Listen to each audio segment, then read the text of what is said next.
EVO. Pie in the Sky Media. This series contains adult language and descriptions of graphic violence throughout. Listener discretion is advised.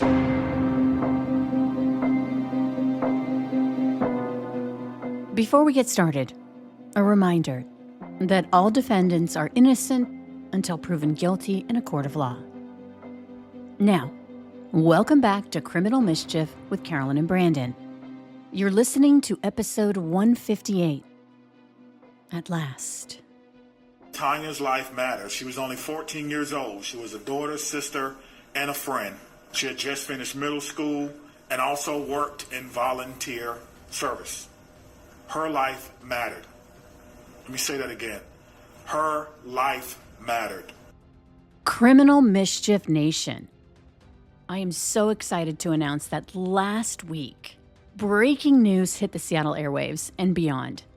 After more than 30 years, the Seattle Police Department held a press conference announcing an arrest in the Tanya Frazier murder investigation. I offer my deepest condolences and my personal prayers to her family.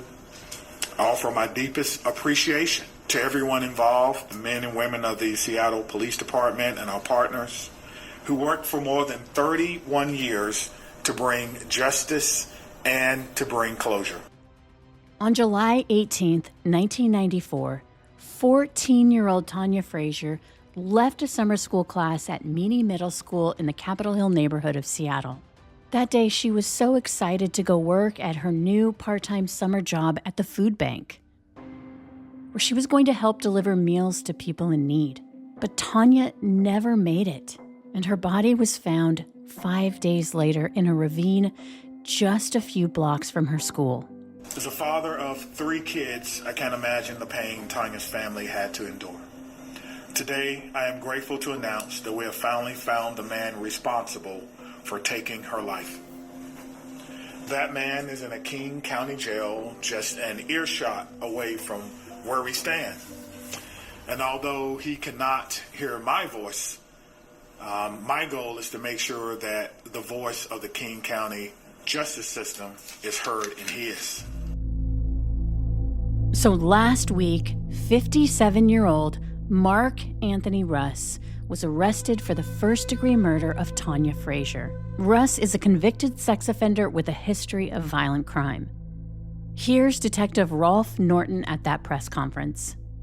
First, I'd like to acknowledge the original case detectives on this investigation who really set the investigative foundation that allowed future generations of detectives to get where we are today. And those detectives are Greg Mixell and Tom Pike. And back in 1994, we didn't have a CSI team. Homicide detectives went and processed the scene for evidence. And in this case, due to staffing or whatever was going on that Saturday afternoon, July of 1994, the lead detectives were also the scene detectives, so they did double duty.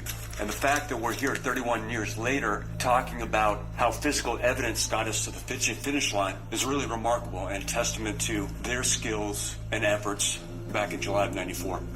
Along with that, we need to acknowledge all the work done by the Washington State Patrol crime laboratory scientists who've been working this case for 3 decades, tirelessly and enduring, testing evidence, retesting evidence, analyzing evidence, reanalyzing evidence, until advances allowed us to get to the conclusions we're able to make in November of 2025. Mark Anthony Russ was linked to Tanya's murder through DNA evidence collected from the crime scene. Today's not the day to take a victory lap. It's not a day to dance, to slap hands and like ourselves a lot. Today's a day to double down and refocus as we go to the next phase, the next part of this process in the criminal justice system, and do everything we can to assist the King County Prosecutor's Office in being successful in their mission. And to echo the Chief's comments, today's the day to take a step back and reflect on Tanya Frazier and to think about Tanya Frazier's family, her mother Teresa, and her sister Tiara. Thanks. Now, at this press conference, Detective Norton took some questions, but for the most part, he remained super tight-lipped about the investigation, which had led to the arrest of Mark Anthony Russ, including most of the details about how this DNA evidence had led to his arrest. In this case, you mentioned advancements in DNA technology. Can you get a little more into the specific turning point? I can address that generally. Obviously, we have a suspect under arrest who will be charged, and most of these questions, as far as the case details, need to be answered at a later time in a different location, and that location is going to be the King County Courthouse. But on general terms, every day we can do more with less in forensic evidence, and specifically with DNA. So going back to 1994, you could test for body fluids. Okay, going into the early 2000s, 2001, you could start testing for DNA, but it's a tough process. You're dealing with challenges of mixtures between victims and suspects, things like that. And as you progress and go further and further, you could just do more and more and more. You can go back and retest things that you didn't get much result back a decade earlier that now opens doors. And was this man an initial suspect back then? We'll address that when we are at the King County Courthouse as this case develops. Now, I reached out to Detective Rolf Norton. We've interviewed him for the show before, but because this case has yet to be prosecuted, he declined my request at this time. However, from the King County Prosecutor's Office, I was able to get a copy of the probable cause documents related to the arrest of Mark Anthony Russ. And from those docs, I was able to find out more information about Russ, which is he's a 5-time convicted felon. And in 1996, 2 years after Tanya's murder, he was convicted of robbery, burglary, and attempted rape, in which he'd been armed with a knife. Now, he was ultimately sentenced to life in prison without the possibility of parole because of the 3 strikes law. However, in 2021, new legislation required the resentencing of individuals sentenced to 3 strikes. He was resentenced and then released that same year. Meantime, going back to last week when he was arrested, they found out that he had charges pending for an assault in 2024 and harassment in 2023, and that he was also out of compliance with his obligation to register as a sex offender. A terrifying thought because according to this investigative overview, back in 1994, it was believed that Mark Anthony Russ was a complete stranger to Tanya, that he seemingly chose her at random and lured her into some kind of conversation that summer day on July 18th. Tragically, 5 days after Tanya went missing, a man walking his dog in the neighborhood noted a foul odor near a ravine. And when he looked down the slope, that's when he saw the body of a young woman who would be identified as the missing teenager, Tanya Frazier. Now, going back to that press conference where Detective noted that investigators had done double duty that day when they processed the scene, Tanya's body had been recovered from a brush-covered area. She was partially clothed, an indication that her murder was sexually motivated. An autopsy confirmed homicide, that she'd been viciously attacked and died from numerous sharp force injuries to her head and neck. During the initial investigation, detectives interviewed several of Tanya's classmates who said they saw her being approached by a man outside of her school after she'd attended summer class that day. That this man was a black male in his 20s to 30s. Mark Anthony Russ would have been 27 in 1994. And this was the last sighting of Tanya alive.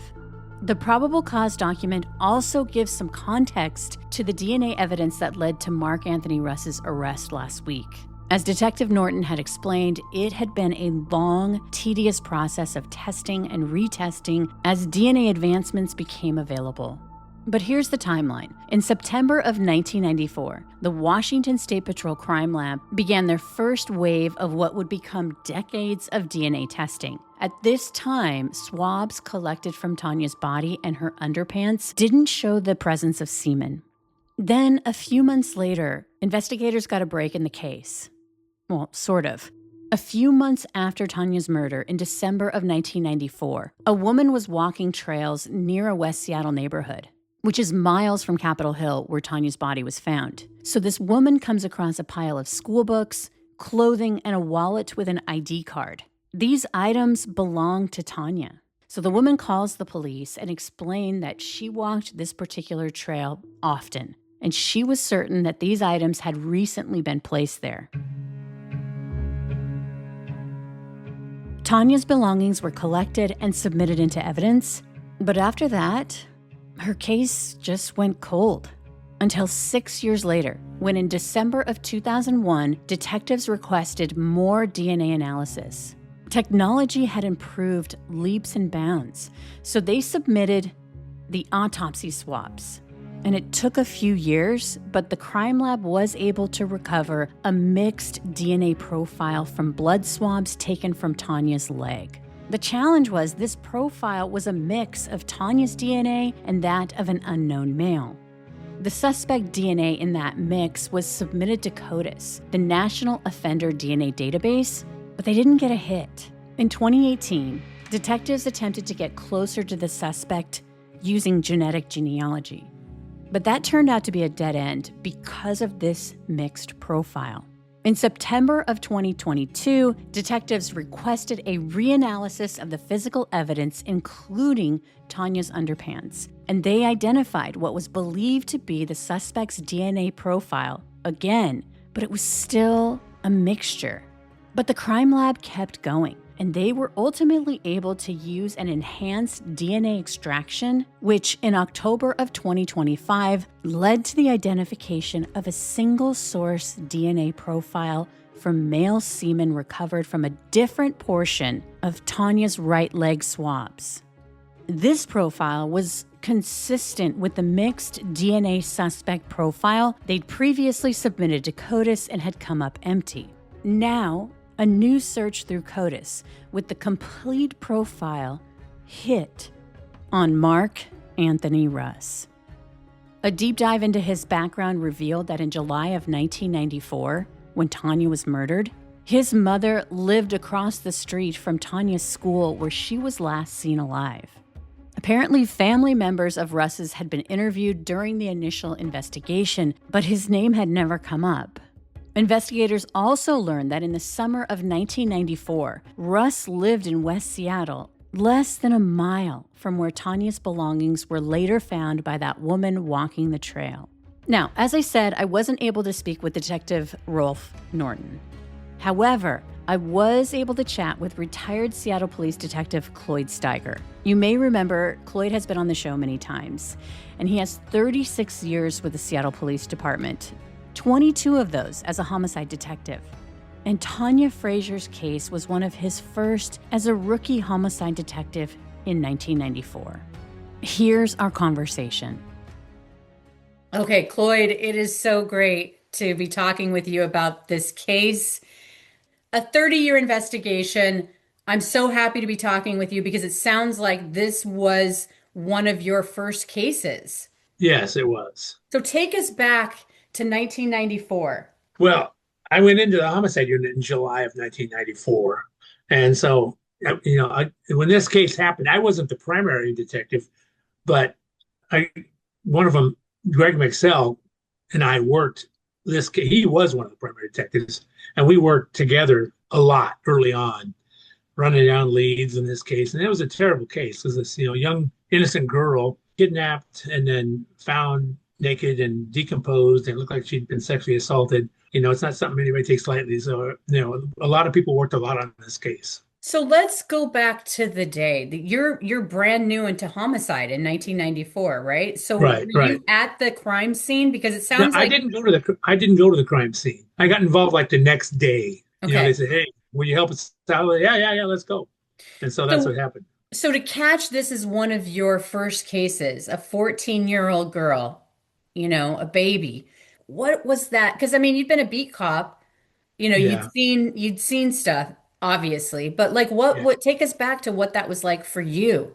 Well, just before I was in homicide, I was in sex crimes. So I had a lot of children victims. And so I was used to that, that were maybe raped or molested or things like that. And so, and that part of me, I was kind of inured to it, but it's still, when you step back and take a breath, it's still a shocking crime. But you have to put yourself in work mode and try to solve the crime. It's not enough to you can't just be shocked about it and everything. You have to, grit up and go after it. And that's what we were doing. How do you, because I know that, I mean, you and I have talked so many times over the years. You have this, I mean, I remember one of your quotes of like, I'm just going to get the fucker. Like that's kind Yeah, of your mentality, right? right, Because right. talk a little bit about people who might hear you say that about, or rape and molested because you worked in sex crimes and then with this. It's like, is that like a bulletproof thing that you have to put around yourself in order to do it? Kind of, yeah. But I think, it's almost like my personality is just the right kind. It's not that I don't have empathy for the victims, but it just rolls off my shoulders and I just get to work.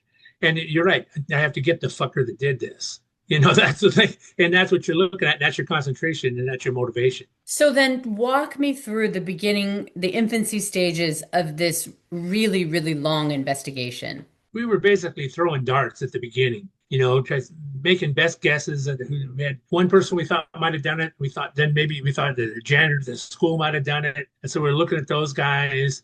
And then all of a sudden, a couple of weeks later, her clothes show up out in West Seattle by the West Seattle golf course. And they haven't been there the whole time. I mean, they're dry and they're like found by the fence along the West Seattle golf course and they're her clothes. So we're like, what the hell's going on with here? So that kind of, zoomed us over that way. It's probably somebody who lives over there. So just to give perspective, so she was murdered in Capitol Hill in Seattle, which is close to downtown. And then West Seattle is probably Right. like what, 15 miles away? Yeah, clear across town. Yeah, absolutely. Clear across. Plus, it's there's only a couple ways to get to West Seattle because it's kind of an isthmus, and so Yeah. it's not. Yeah, it's not like driving a few blocks in the city. You have to go down this bridge, and it's quite a ways away. So were you It's in thinking, the city, but it's quite a ways away. were you thinking maybe misdirection? Like why would these items be found? Well, we were thinking that whoever did this probably had some relationship to West Seattle and that area, and so that's something we considered. Although the people we were thinking could have done it did not match that, which left open the possibility that it was misdirection. Did you spend a lot of time with her family? Because as you know, putting together a victimology of what she was doing, it sounds like she was going to summer school and she had a job at a food bank that she was working And she that didn't summer. show up. She didn't show up for that food bank job, which is why they first, we didn't get involved when she was just a missing person. We didn't get involved till her body was found. And I didn't personally meet the family, although her mother would call the office almost every single day. And I talked to her a couple of Teresa, I think her name was Tanya Frazier. I talked to her a couple times, but she would call almost every day to find out what was going on. And Of course, we can't tell her anything. We can kind of tell we're working on this. We got, I think she had the feeling that not many people were working on it, but this was more than a routine homicide. There were several people working on this case and taking it very seriously. but I mean I think that's to be expected when you have a grieving mother who Oh yeah, it happens all the time. I don't have anything. Yeah, it was exactly expected. Yeah. So so then, as is the case, this is pre-DNA. I mean, it's at that same point, talk a little No, bit there was about where, DNA, but it was much more. There was DNA involved, but it was much more restrictive. I mean, at that time, you had to have a biological sample the size of a quarter in order to make a match. There was no. Now you need a few cells, right? We didn't know about touch DNA. There was no way to recover or process touch DNA. It was old school, but there were biological samples there that were developed into DNA, and that's how years later, my old partner who was working cold cases at the time went to the guy that we originally thought it was, found him, got a DNA sample, and it wasn't him, so we cleared him. So that the first use of DNA in this case was to clear an innocent person. so let me just pause for a second. So CODIS actually was not even really created by the FBI until the early 90s, right? Yeah, late 90s, I think. There was no such thing as CODIS.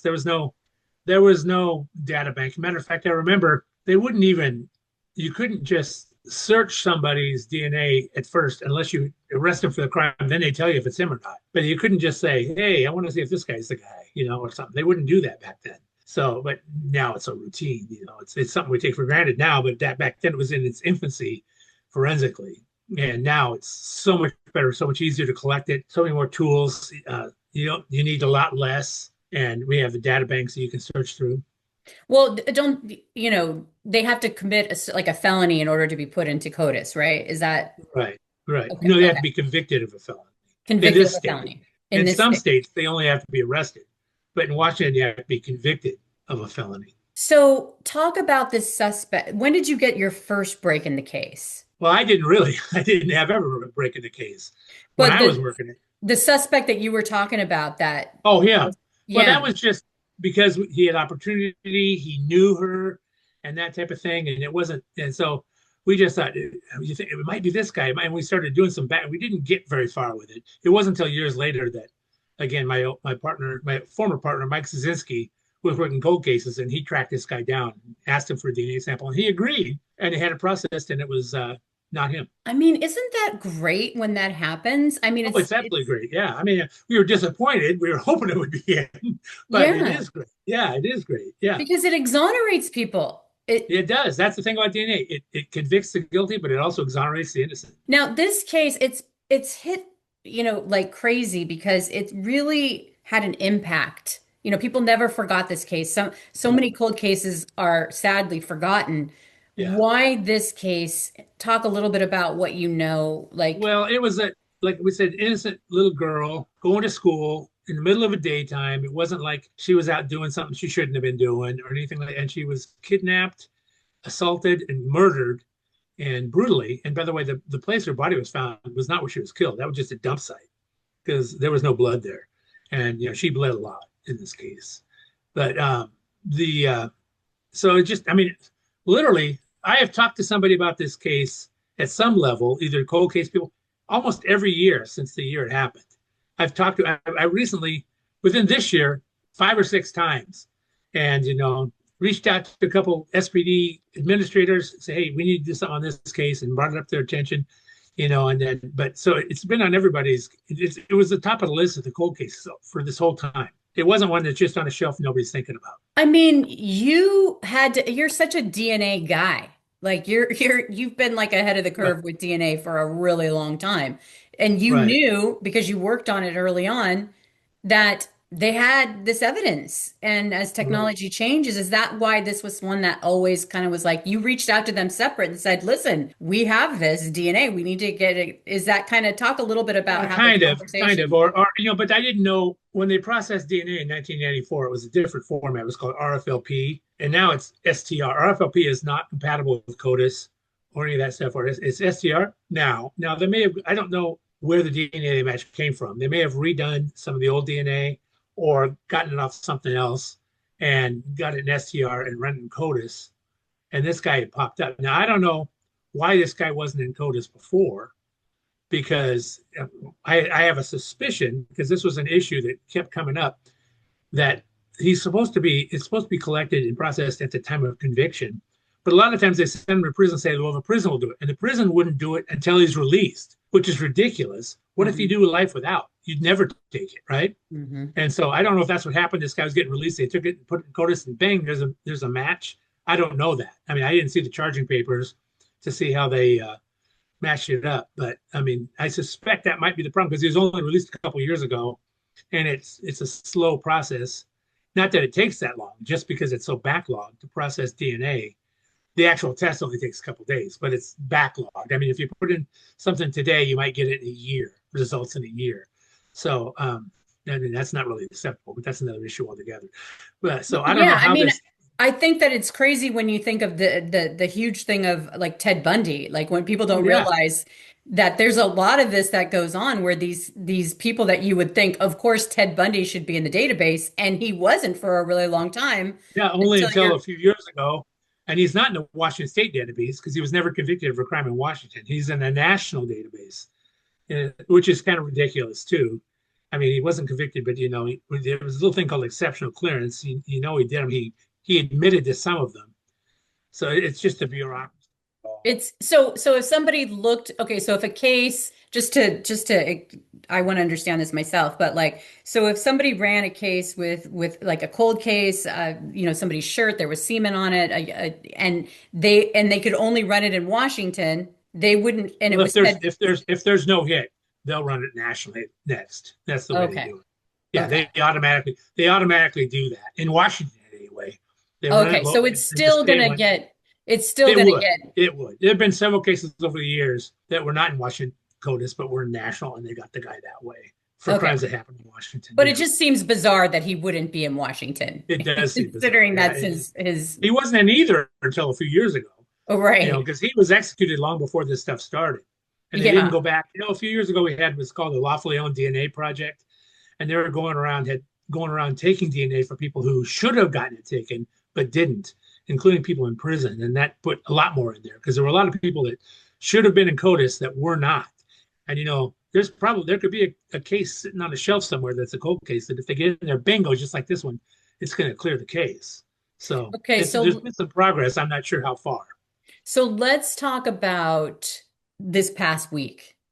Right. There was this huge, did you know the announcement was coming? Did you? Well, I got a text from somebody I know who who had a lot of interest in this case saying, "Did you hear them in arrest in the Tanya Frazier case?" And I went, "This is a nightmare. I haven't heard anything." And then the next day it came out they did. And this person was in contact with her family because the police told the family first. Yeah. And what did you feel? Like what? I was overjoyed, first of all, about damn time. But I mean, and this family's been waiting so long. Mhm. And and the justice has been waiting so long for there's no, people keep using this term closure. There's no closure for the victim's family. They're going to grieve her the rest of their lives, but at least now they know who did it, and then they have that satisfaction. The worst thing to happen is, first, the worst thing to happen is have your loved one disappear and never be found, not know what happened to them or where or who did it. The next thing is have someone be found and not have it open like this for years and years and years and not know who did it. But at least now they're over that hump where they'll know who did it. They'll be able to see the guy in court. They'll be able to, presuming he's convicted, which I'm sure he will be, get to stand up and say their piece to him at sentencing. And that's, at least it's it's a double-edged sword though, because it brings back all the emotions from when it first happened. They get devastated again. But it's worth it because they got the guy, and they got it's not their personal closure, but it's legal closure. I mean, in your experience working with so many victims' families and what you talked about, the closure and people, they're never going to get closure. And I saw an interview with the sister who she was supposed to meet her younger sister that day. And there was a quote that basically of her saying, it's affected every relationship I've ever had. I don't trust people. Yeah. I don't. And I don't think that people really understand, not all people, but many people, I don't think that they understand what that is. If you can talk a little bit about from your experience of working with so many families, like, is it the driving force of why you became a homicide detective, a part of it? Because it's partly that, yeah. And what I like to say is when there's a murder like that, it's like dropping a pebble into the water. The rippling effects go out and affects everybody inside that ripples. And it'll be the immediate family, it'll be friends, neighbors, and distant things, and the closer you get, the more it'll affect you. And like her sister said, it's affected the way she lived her life, and it'll never be the same. And that's the way it is. So I mean, when you talk about serial killers, they drop those pebbles all over, and the thousands of people that are adversely affected, thousands from just a couple murders. So it's pretty serious.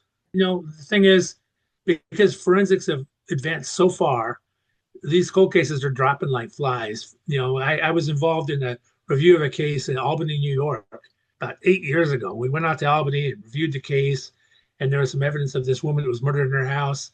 It was like in the 60s, and it was just solved. I mean, they cleared it. They got the person that works in my group is a DNA person and used an MVAC, wet vacuuming DNA system, to recover some DNA. They processed it, put it, and did forensic genealogy and tracked it down to this guy. And his family members volunteered to give DNA, which confirmed it. He's dead. He's been dead for years. But this woman was just renting out an apartment. And somebody came in there and brutally murdered her, and she was an older woman. We were saying it was, when we were reviewing it, she's an elderly woman. And I see this little old gray-haired woman, and wow, how old was she? 53. It was, older was so much different back in the 60s than it is now. She Yeah. was younger than I was at the time I did it, because significantly younger. But she looked Yeah. like a little old grandma, and she was brutally murdered, and terrible things were done to her body after she was dead. But they got DNA. They had no idea in Albany.